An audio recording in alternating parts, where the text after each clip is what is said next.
24-year-old RJ Grimes here to review the Walking Dead series finale. Yes, I am going to wear the hat for the whole video, just because it is a special occasion, alright? Rick Grimes has returned. It's the finale.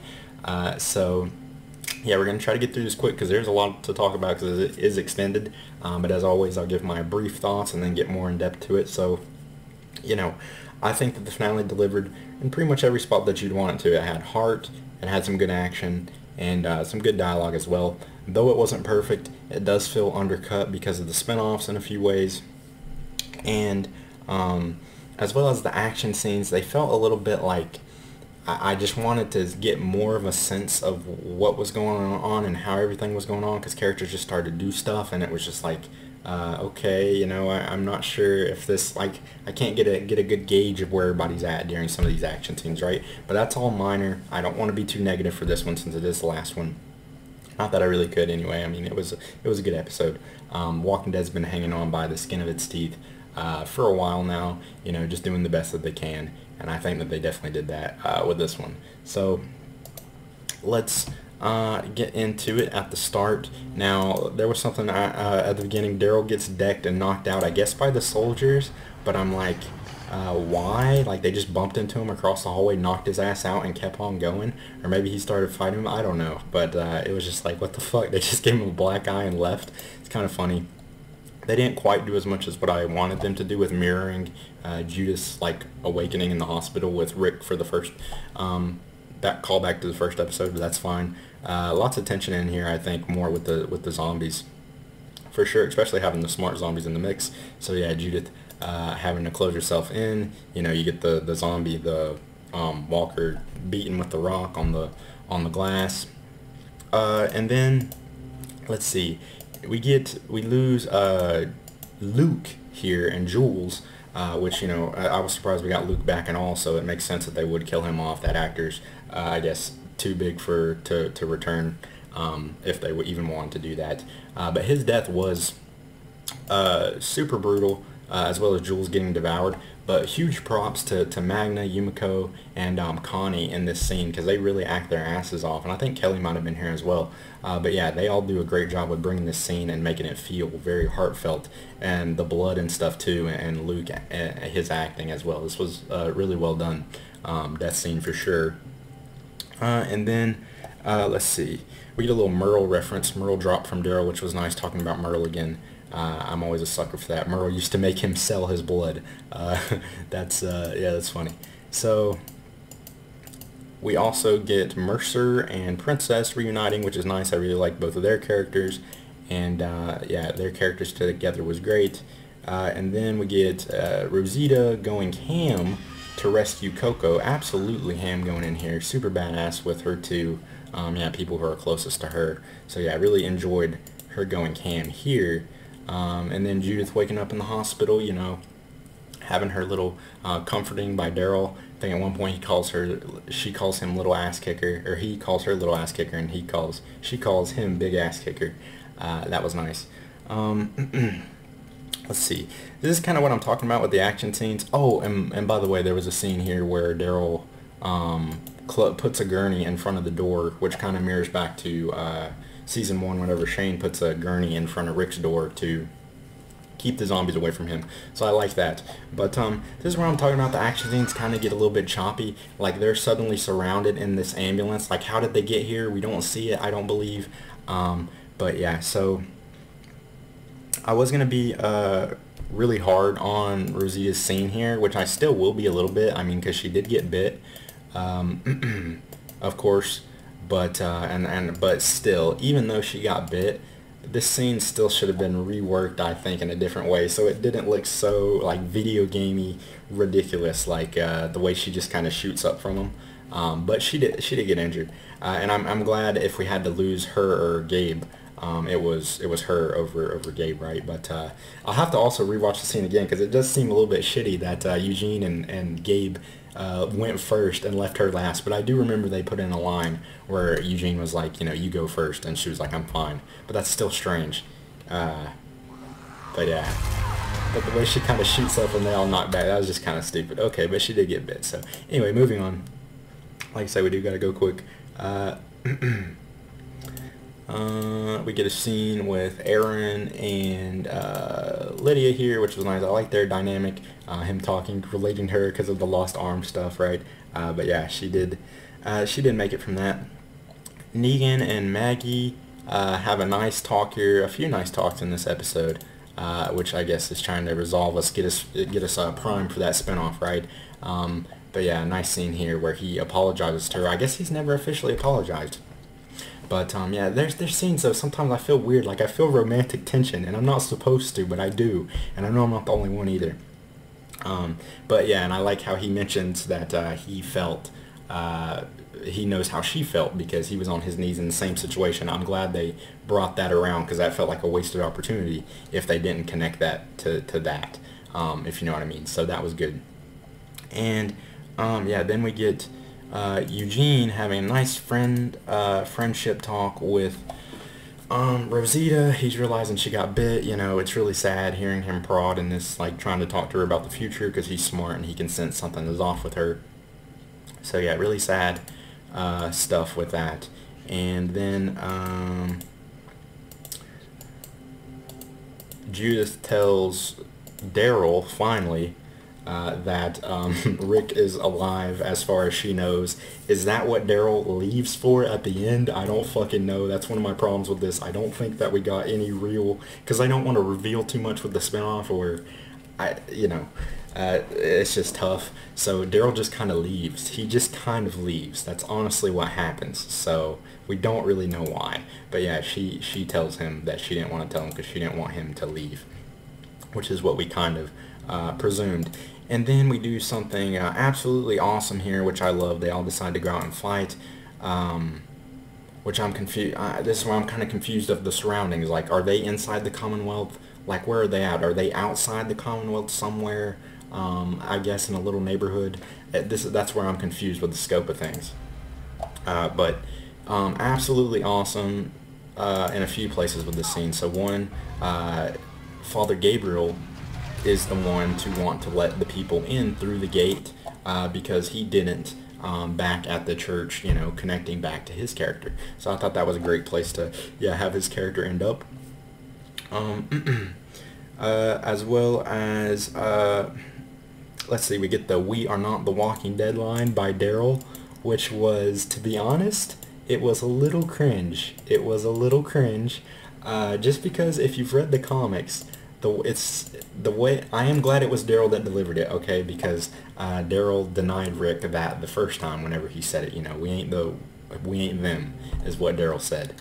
But it was cringe because Daryl, or Rick in the comic, he says it like triumphantly, and Daryl just kind of says it so nonchalant. We ain't the Walking Dead. We ain't the Walking Dead. There we go. Let's see if I can play it back a little bit louder. So yeah, so it just, but I think anytime you have something like that where you're using the name of the show or something like that, it's going to be awkward. It's funny right there, like it says, this is awkward. Got one enemy. We ain't the Walking Dead. Okay, so it is what it is. But I'm still glad they worked it in there. So anyway, we also get something badass here. I already talked about Gabe. We get something nice with Negan too. Whenever he sees that Pamela is getting arrested, he says, that's worse than death, right? Because that's how it was for him. As well as we get the Lance zombie. I told you we'd see him again. Okay, I called it, and this is a great way to use that. She's gonna kill herself, take the coward's way out, and her and Maggie kind of had a connection too. So Maggie denies her that and kills Lance, denies her that death. I love it. I love it. This was really well done here. With all that stuff. So moving on, we get Jury and Elijah come back through the gates here as well. I kind of thought we'd do more with their characters, like being up in the air, but we really don't. They were just they were just missing for a while, just to make us wonder. But I'm glad Jerry is okay, to say the least. And then we get into the montage, the big montage, right? Because the battle is done, or about to be done. And this is where it gets a little bit choppy, but I get they're trying to give us some big grand finale, which it was really good effects, I'll say that. Cult of Personality, I believe, is the song that's plays through this stuff. And I guess they light this little neighborhood on fire outside of the Commonwealth. Again, I'm not too sure. that's probably gonna get copyright for sure. I need to turn that down. Yikes. So yeah, and then a great epic explosion, slow-mo. Yeah, just letting out all the little bit of budget, I guess, that they hadn't spent already. So yeah, that was cool. And then let's see, we get another, I mean, it does, again, it seems a little bit overkill, but I know they were trying to give us something cool, but because, like, is this fire going to spread to the Commonwealth? Because I'm glad they at least give us a good shot of the Commonwealth finally. I mean, they've had us a few, but this is nice at nighttime. And, yeah, we get lots of nice shots in this episode that it's like, man, why couldn't we have had these for the whole series? But anyway, yeah, you get to talk with Pamela, similar to the comic, you know, and she's imprisoned. This between Negan and Maggie was great. Although they've had so many conversations, I'm surprised they aren't retreading the same material. But, you know, she just tells him straight up, listen, you know, I can't look at your face. I want to fucking punch it because it reminds me of you mocking Glenn pretty much. And I can't not have that, but I'm going to try to. So, yeah, very real conversation here. Very good. And, yeah, that's pretty much, I guess, the last we see of Negan. So, yeah, great acting through here and dialogue as well. Between Negan and Maggie, and then we get a bittersweet Walking Dead Thanksgiving, right? Just in time for our own real life Thanksgiving. Sad because Rosita's knowing it's gonna be her last. The song they played in here, I can't help but like laugh at the song. It's, yeah, Snow Covered Hill or something. It was in Family Guy and they made a joke about it, so this song is like a meme song for me, but it is what it is. Nice having everybody together. Daryl gives his little head nod to Negan. I do think Negan and Daryl and everybody will be reunited again through the spinoffs, but we may get to that in this video. Sad. Gabriel finding out. And Magna and Yumiko get back together at one point in here too, just to mention, but who gives a fuck, because Magna's character sucks in the show as well as the comic. But yeah, super sad to see Rosita go here. I think I might have said the actress insisted her character got killed off, but yeah, so sad to see her go. Nice talk with Eugene too, last little bit. She was like, you know, I'm glad you were the one to make it. I'm pretty sure, like, out of her and Abraham, crazy that he was the one who made it the longest, but yeah. And then we get a time skip, right? Time skip. Eugene's baby is named Rosie after Rosita. Yeah, so many legacy characters now, but yeah, that's nice to see he's got a kid. Bonded. And Ezekiel is the new leader of the Commonwealth, which I guess I'm fine with. You know, it was surprising, but also the dude doesn't have a mean bone in his body, so it does make sense that, and he's been a leader before, so I do think he's a good choice for that, I guess. Just didn't really see it coming. As well as Mercer in charge with him. So yeah, that's great. This shit here pissed me off, right? Because they can't put them together because she's not going in with the spinoff, but it seems like I'm hoping that, okay, so I'm hoping the Maggie and Negan, Daryl spinoff show, and the Rick and Michonne spinoff show will all link up for one big finale and the Rick spinoff, right? And because Daryl has a line in here where he says, I'm gonna come back with your dad or something like that, I believe, right? If I find him out there. So that's not even what he's really doing. But so hopefully they'll get Connie's actress back and do something with her and Daryl. But yeah, what the fuck, man? They just tease the fuck out of that for no reason. So I hope they have it come back around. But that sucks, you know. They play with the fans so much. Daryl even gives like a flirty little giggle here. You know, when he's saying bye to her. Yeah, so what the fuck? Okay. And then we kind of get, like in the comics, Negan's talking to, how he talks to Carl still. He's talking to Judas still in here, because he leaves, and he's going where? We don't know, guys, because it's left up for the spinoff, right? So we don't really know, and that's what I'm talking about with it feeling incomplete. It's nice seeing the names on the wall at Alexandria again. I had forgotten about this. I don't think they've added on to it in some time, but you can see Glenn, Nicholas, and yeah, some recognizable names on there. Probably the last time we'll see Alexandria, Father Gabriel there. You know, who knows what we'll bring back in for the spinoff at the end of Rick and Michonne. But like I said, I think we will have them come back around to the Commonwealth. This scene was super fucking weird. Like I said, it's Maggie's last scene in the series, right? I mean, she hugs Daryl, but she's just like, I think it's time we start talking about the future. Is that right? And that's it? Yeah, I believe so. But anyway, can't show too much. But this is a real pop of color. This is again what I'm talking about. These wide shots and colorful shots. I'm like, man, for the past season 11, The Walking Dead has felt so dead, and in color at least. So I'm glad they're giving it. But this was some really sweet scenes between Carol and Daryl. You know, you're my best friend, and I love you. All of that. We will see Carol again, absolutely. Norman Reedus, I saw in a Comic-Con interview, said that we're working on something to bring Carol back into the fold. So don't freak out, you know, fans, pretty much is what he was saying. So they will meet again, and their goodbyes was really nice. Like I said, some nice shots here. We get some nice shots as Daryl's driving away from the Commonwealth, and the gates close.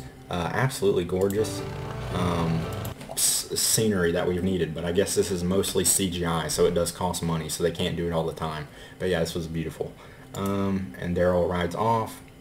Greg Nicotero was the last walker in the shot, right? There he is. I'm pretty sure that's Greg Nicotero right there. So yeah. Daryl rides off into the sunset, and then we get, I'll post my reaction to this because I did film a reaction, but yeah, flashbacks of all the characters that we've lost, which is nice. I thought we were just going to have like the CGI like Rick thing in here, but no, we do get new shots of Michonne looking for Rick, and this is like in a weird place in the timeline. We'll talk more about that in my, I'll link it in this video again. But yeah, super epic seeing Rick again, epic shot and nice flashbacks, and chilling way to end the series. And then you get this, yeah, and this final shot. And of RJ and Rick, and I mean RJ and Judith looking at the new world. So yeah, beautiful ending there. Oh, and also they had some commercials for this, like with the old actors. I know for live TV, like Milton, Gareth, and Andrea, which was strange, but yeah, they did so. But anyway, I don't want this to go on too long because it already has longer than most of my other reviews. So let me know what you thought about it, and there will be some other videos linked to more stuff for this. So this isn't it, but yeah, this is the end, man. This show is so special to me. It's you know, this show is what gave me love for TV in the first place. You know, some of those scenes with Sophia coming out of the barn back in the day. You know. Daryl, Merle being handcuffed to the roof and his hand just leaving there, those impactful moments, you know, it made me realize, wow, TV can make you feel something, you know, and so yeah, I credit my love for TV to this show. So that's pretty much what I got. Thank you for watching, and I'll see you in the next one.